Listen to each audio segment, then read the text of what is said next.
मुंबई शहर के नेहरू कॉलेज में पढ़ने वाली बिपाशा और शिखा बेस्ट फ्रेंड थी। उन दोनों में जमीन आसमान का फर्क था।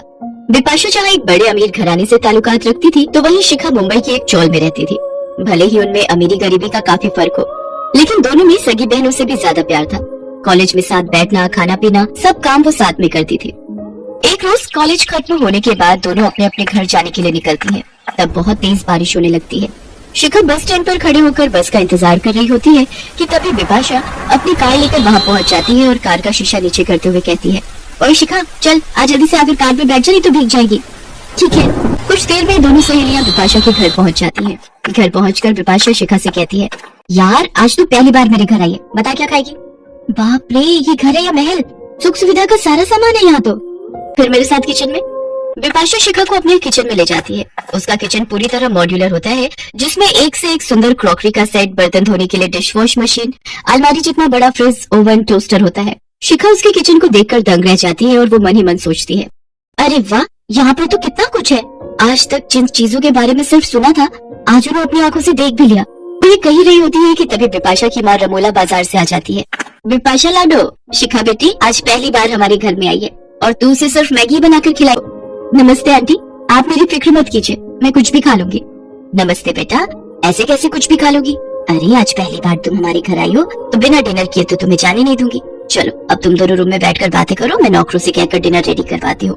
कुछ देर बाद रमोला नौकर के हाथ उन दोनों के लिए स्नैक्स में पास्ता, जूस और कबाब भिजवाती है और फिर डिनर में शाही पनीर, फ्राई गोभी, बूंदी रायता, सलाद और मीठे में खीर और गुलाब जामुन परोसती है। इतना लाजवाब खाना शिखा ने आज तक नहीं खाया होता। वो भरपेट डिनर करती है और उसके बाद बिपाशा का ड्राइवर उसे उसके घर ड्रॉप कर देता है, जहाँ शिखा की माँ लता उसका इंतजार कर रही होती है। आज तू बिपाशा के घर चली गई थी, मैं भी बारिश में भीगते भीगते बस अभी घर पहुँची हूँ। जहाँ गई थी वहाँ भंडारा हो रहा था, तो वही लेकर आई हूँ। चल अब तू हाथ मुँह धो ले, फिर पूड़ी छोले खाकर सो जाएंगे। माँ आप खा लो, मैं बिपाशा के घर से डिनर करके आई हूँ।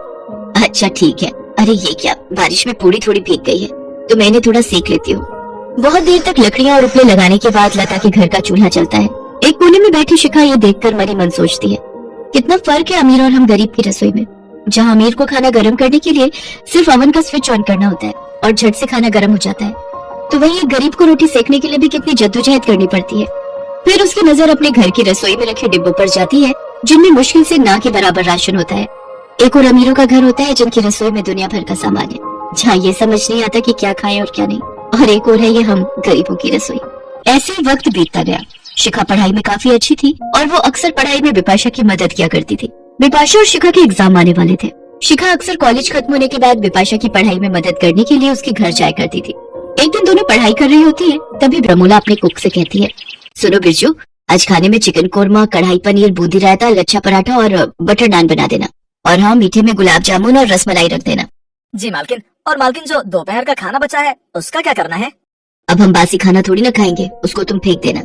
वहीं खड़ी बिपाशा और शिखा रमोला की सारी बातें सुन रही होती हैं। शिखा बेटा, डिनर रेडी हो रहा है, तब तक तुम दोनों अपना स्टडी कंप्लीट करो, फिर हमारे साथ ही डिनर कर लेना। जी आंटी। बिपाशा के घर पर पढ़ाई खत्म करने के बाद शिखा उनके साथ डिनर करती है और फिर अपने घर चली जाती है, जहाँ पहुंचकर वो देखती है कि उसकी माँ बड़ी देर से चूल्हा जलाने की कोशिश करती है और फिर जाकर उसके घर का चूल्हा जलता है। फिर जब उसकी माँ रोटी बनाने लगती है तो देखती है कि आटा सिर्फ आज के दिन के लिए ही होता है। ये देख उसकी माँ लता सोचती है, हे राम, ये तो जरा सा ही आटा है।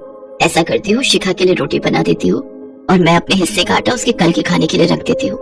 अपनी माँ की बातें सुनकर शिखा की आंखों में आंसू आ जाते हैं। तभी लता की नजर शिखा पर जाती है। शिखा बेटा आ गई, तो तेरे लिए खाना लगा दूं क्या? नहीं माँ, मुझे भूख नहीं है, आप खा लो।